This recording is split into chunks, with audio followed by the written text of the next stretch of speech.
Just ahead on CTV News. Several topics discussed in County Council today, including a pause on data centers. I'm Byron Scott. We'll have that story coming up. And Congressman Glenn Ivey is reintroducing the George Floyd Justice and Policing Act. The reasons we needed it before: additional transparency and accountability for police officers to make sure they're following the law and not violating people's civil rights. Plus, nearly 40,000 county residents miss out on the homestead credit due to an error. Are you owed cash? These stories and more on CTV News, starting now.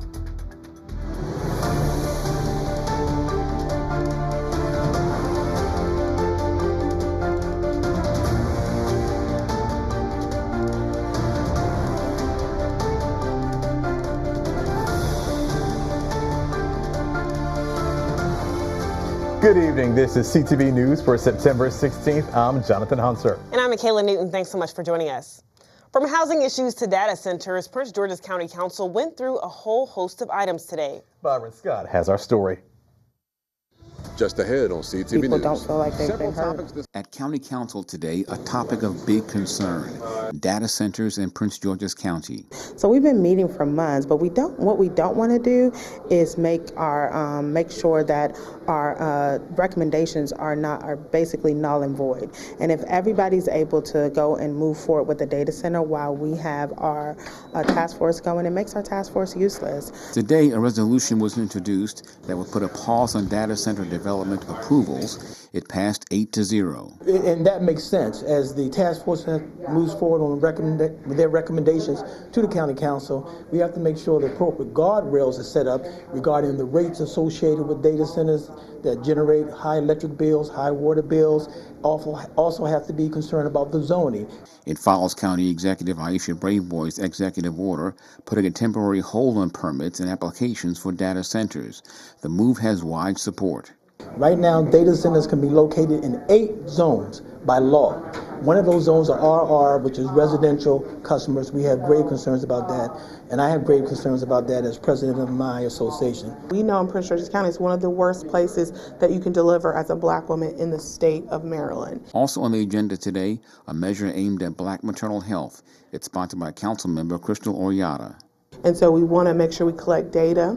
It also looks at creating a task force that will look at the large-scale issues around black maternal health, and then an advisory board that will help us around dispersing funding. Where should we focus when we want to tackle black maternal health? Another item introduced today, a measure that would create a voluntary, moderately priced housing program. So I've always been in support of inclusionary zoning. It's just this concept that says we really shouldn't have concentrated poverty. And when we're building, we're asking, you can build market rate, but can we have set aside units that are at every economic level?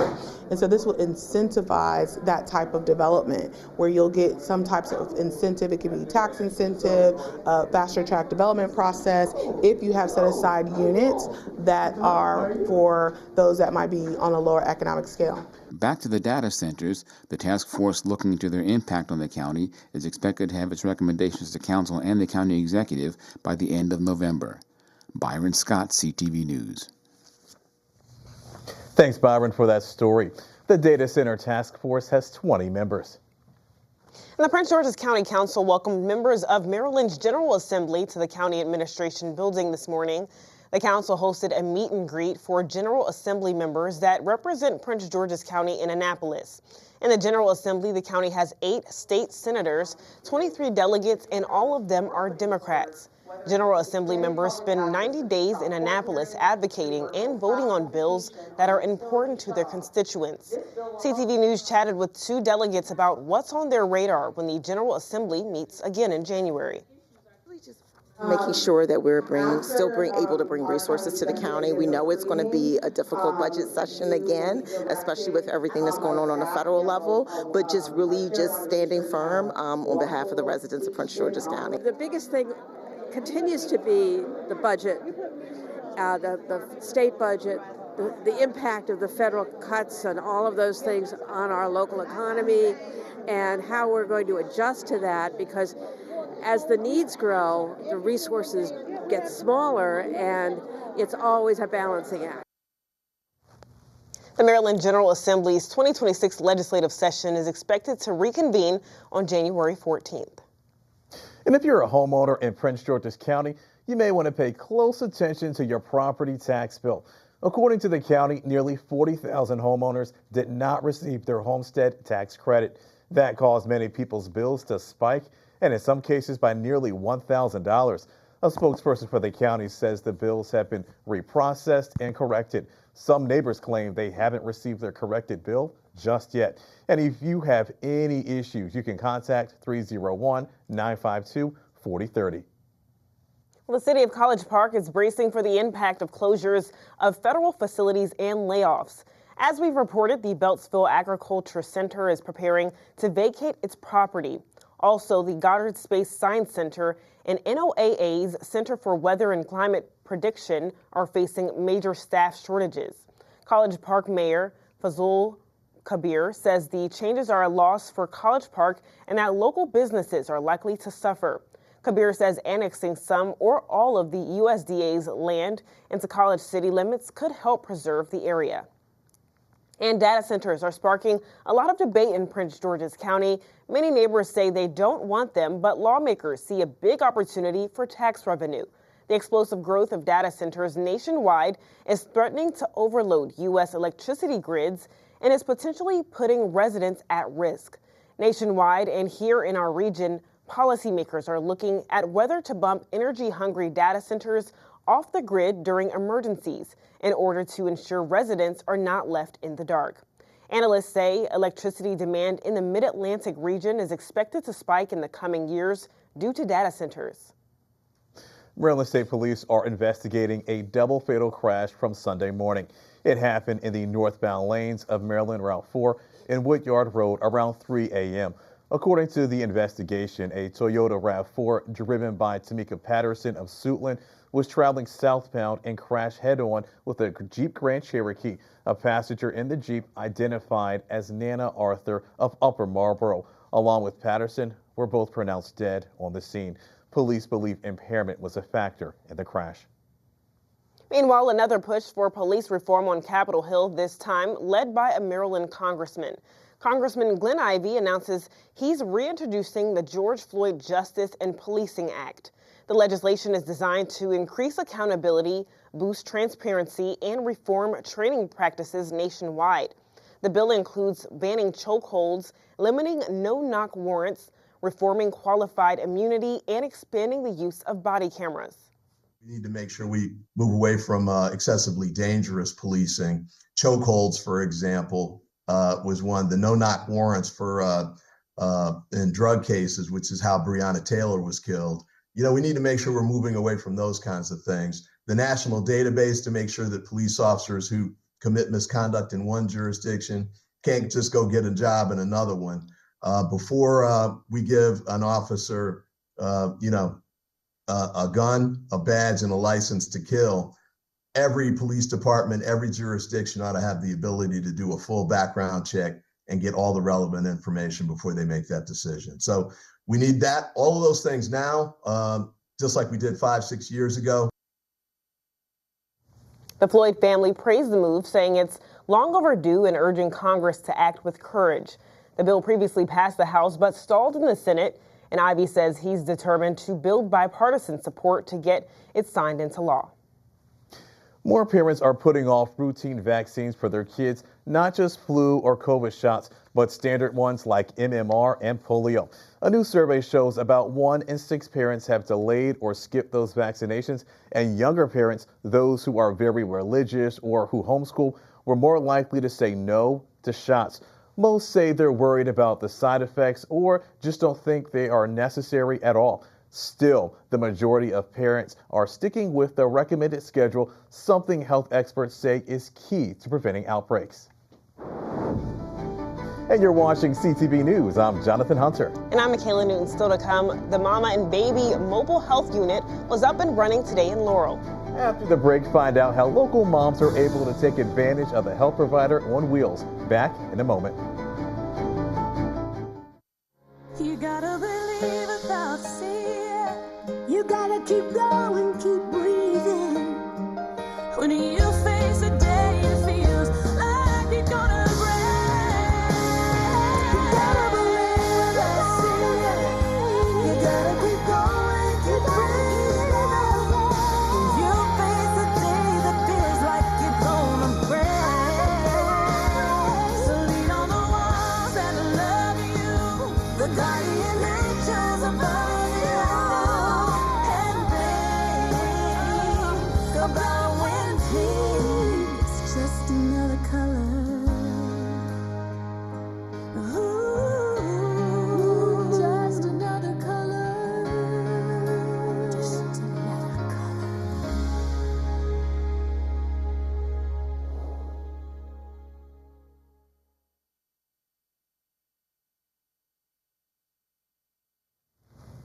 Welcome back. Maryland's next big election is set for November 2026. And although that is more than a year away, a nonprofit group is working to get Marylanders registered to vote. The League of Women Voters of Prince George's County and its partners held a voter registration drive at the New Carrollton Metro Station this morning. This event comes as today marks National Voter Registration Day, a nationwide outreach campaign to get more people registered to vote. Organizers say they registered about 20 people today. Today is National Voter Registration Day, and democracy has to be fought for every day. So that's what we're here to do on the front lines, boots on the ground, right here at the Metro Station. I'm here supporting the League of Women Voters to get people interested in registering to vote, because if you don't vote, you don't really have a voice. And to register to vote here in Maryland, visit elections.maryland.gov. Meanwhile, the U.S. Department of Education says it's shifting money to programs it believes actually work for students and families. The agency announced more than $1 billion in new investments for charter schools, American history and civics programs, and historically Black and tribally controlled colleges and universities. It's the largest ever boost to the charter school programs, $500 million for fiscal year 2025. And Governor Westmore and Arnold Ventures announced $20 million in grants to support programs helping youth thrive across the state. The funds will go towards expanding community college support, mentoring programs, and youth development initiatives. 4 community colleges will receive over $14 million to replicate the ASAP model designed to boost graduation rates among low-income students needing remedial education. The remaining $5.6 million will help the Big Brothers, Big Sisters program match an additional 1,000 young people with mentors across 9 counties in Maryland. Well, back in May, Maryland froze new enrollment in its child care scholarship program after a surge of families applied. State officials hope to reopen applications by September, but we're now headed into October and the freeze is still in place. That's left parents and child care providers scrambling. At Arco Iris Bilingual Children's Center in Prince George's, more than half the kids rely on scholarships. Now, state leaders say they're working with the governor's office and lawmakers, but haven't given a date yet for when the freeze will lift. And the Mom and Baby Mobile Health Center is now taking patients free of charge and no insurance needed. The health unit provides women's health care, including prenatal and well women's care like pap smears, mammograms, birth control, and sexually transmitted infection diagnosis and treatment. The mobile clinic itself is an initiative of the March of Dimes, along with other sponsors and partners with local organizations like LARS in Laurel to provide services. We target places that are historically in maternity deserts, so where there's a lack of health care for people that need our kind of services. So this clinic is targeting Prince George's County and Ward 7 and 8 in DC. And so the March of Dimes basically does an analysis to figure out where we can have the biggest impact, where we needed the most.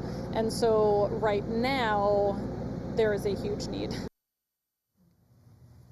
The mobile unit is at the Laurel location at 311 Laurel Avenue every other Tuesday, and they also have other sites in Greenbelt, Hyattsville, Riverdale, and Washington, D.C.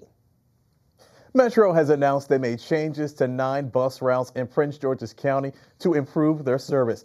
Many of the changes are aimed at making sure riders get to their destinations quicker. For example, the P14 bus route at Kenilworth Avenue will depart at 5 a.m. instead of 5:15.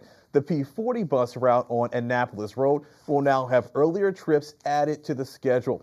Many of the changes were made in response to customer feedback, and if you have any questions, you can call 202-GO-METRO.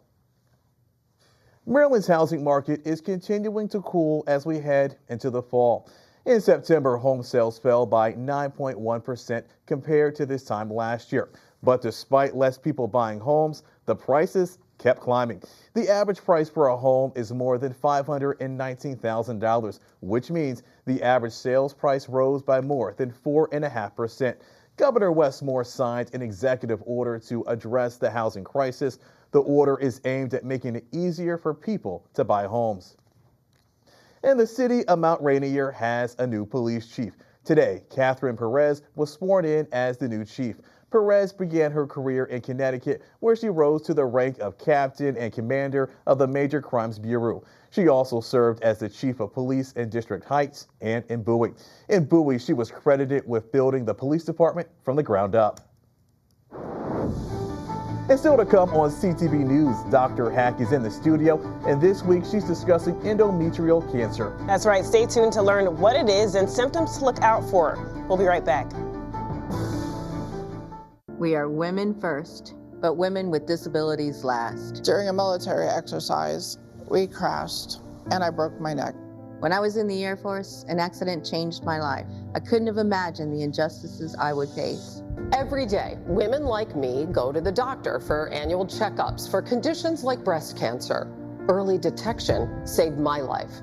But women with disabilities face a cruel reality: inaccessible medical facilities and equipment. In the 25 years since my injury, I have not seen a gynecologist.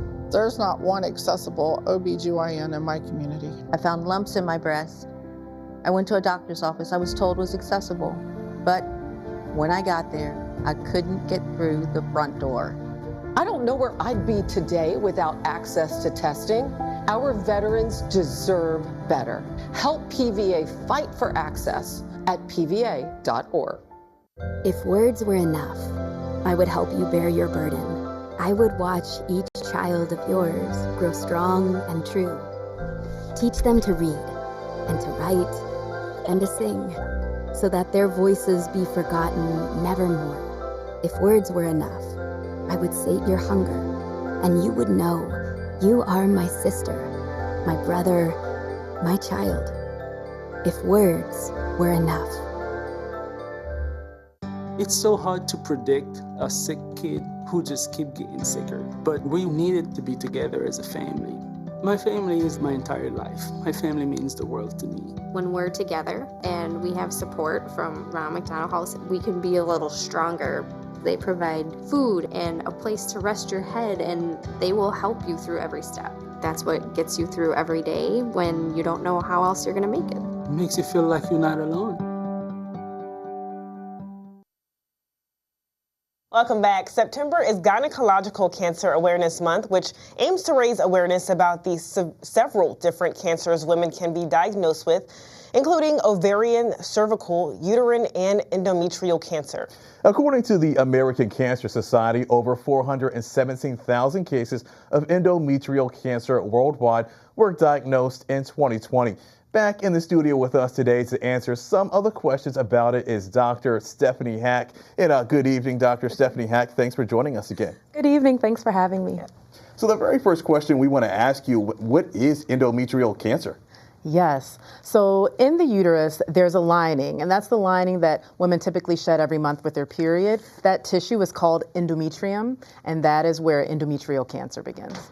And how would a woman actually know if something is going wrong there? What are some of those symptoms that she might be feeling? Sure. So the first symptom, I think the most common symptom that women experience is abnormal bleeding, which can be irregular bleeding, spotting in between the periods, postmenopausal bleeding. That is the main symptom. But then also, as it progresses, you can start to feel things like abdominal fullness as the cancer grows. You can feel pelvic pressure, pain, weight loss. Those are some other symptoms. And then why are Black women more likely to die from this form of cancer? Yes. So the first reason is that Black women are more likely to get the more aggressive type of the cancer. So there's a type 1 endometrial cancer that is more common and slower growing, and then there's type 2, which is more aggressive and is more likely to be diagnosed later. So that's what Black women are most likely to be diagnosed with. And then we also have the health inequities. So that's going to be racism, poverty, access to care. Black women are also often diagnosed later. Their care is delayed, and they may not receive the top treatments that many other women receive. And to my understanding, white women are diagnosed with the cancer more, is that correct? That's correct. So white women are diagnosed with the cancer more, but Black women are 55% more likely to die. Well, and I know a few weeks ago we talked about endometrius, and then now we're talking about endometrial cancer. Can you just talk about the difference? Yeah, so we talked about endometriosis when that lining that typically should be inside the uterus grows anywhere outside of the uterus or into the walls of the uterus. And so with endometrial cancer, that's when the lining of the uterus, the tissues, the cells start to grow abnormally, and they can become precancerous and develop into cancer. So there is a direct correlation from having endometriosis and then getting endometrial cancer? No. Okay. No. So those aren't related in that sense. But there are risk factors for endometrial cancer, which one is being black, being a black woman, but also obesity, high blood pressure, diabetes. Those are other risk factors. And talking about the importance of us just discussing this topic, because before today, I actually never heard of endometrial cancer. It's so important. And I think like the biggest PSA that I can give, if you've ever heard of a woman who's postmenopausal say, oh, I had some bleeding, you know, I got my period. That could be your grandmother, your mother, your auntie, maybe for some of the viewers, them. That is not your period. Any bleeding that happens after you've gone through menopause needs to be investigated because it's very concerning for endometrial cancer, and people need to know about it, just like you said, just like you didn't know. Many, many women don't know and are thinking that this is normal, and it's not normal. What makes endometrial cancer more dangerous for some women than others? Sure. So it's having those risk factors that we discussed, but then also the fact that we talked about type 1 endometrial cancer and type 2 endometrial cancer. And the type 2 endometrial cancer is very aggressive. And by the time it's discovered, women are often later in the diagnosis, and the treatment that we have available isn't going to provide a full cure as it might for somebody who's caught early on in the disease. And talk about why black women should speak up more at the doctor's office about this topic. Sure. So have you ever gone to the doctor and you go through the whole visit and at the end they say, do you have anything that you're concerned about? And you're just like, because maybe you forgot. It is something that we need to feel empowered to do. I think often we don't feel empowered when you're speaking with someone who's a professional and you feel like that they know everything. So having an advocate with you, writing your questions down, bringing your receipts, documenting all of your bleeding, all of your symptoms. These are all things that we need to feel empowered about so we can have that conversation so we can catch the diagnosis early. Absolutely. Dr. Hack, thanks so much for joining us again. Thanks for having me. All right, for more information on women's health and Dr. Hack's podcast, visit ladypartsdoctor.com. All right, don't move. Simon Buggs has our Tuesday sports page. What's going on, Simon?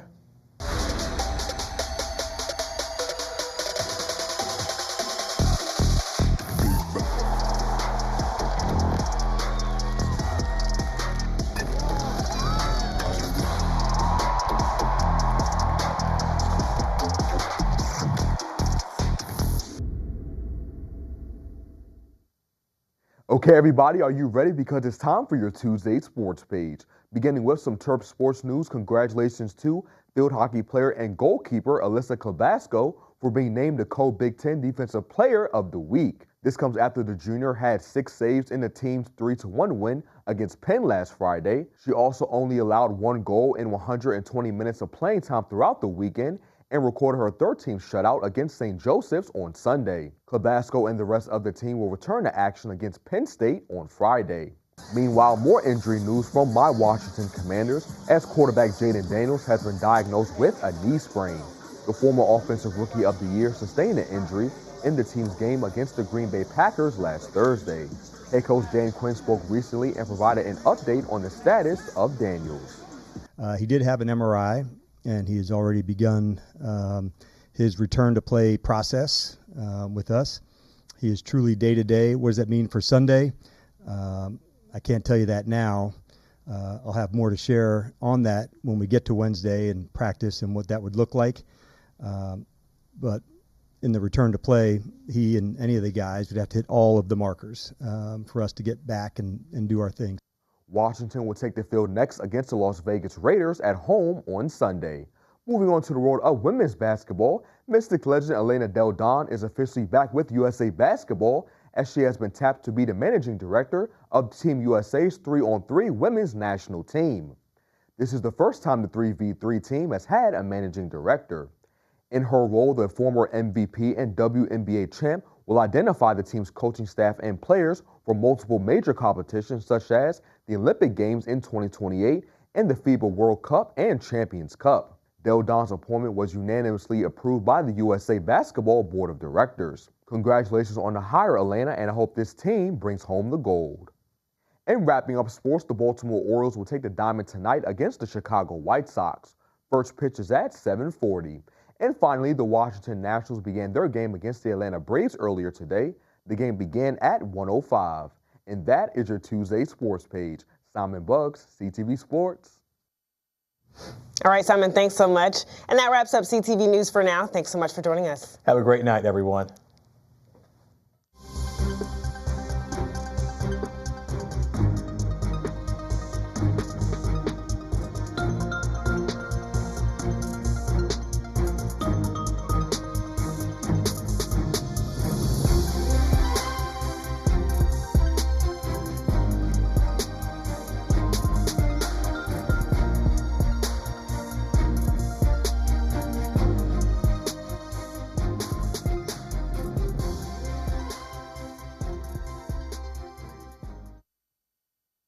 $70 million people in the U.S. have learning and thinking differences, like ADHD and dyslexia. Each has their own story. This is ours. At first, I thought it was just a phase. Then schoolwork became a struggle.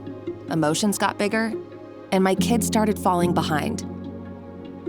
I felt alone, like I was lost in the dark trying to find answers. Then I learned about Understood.org, a nonprofit empowering parents and kids like us.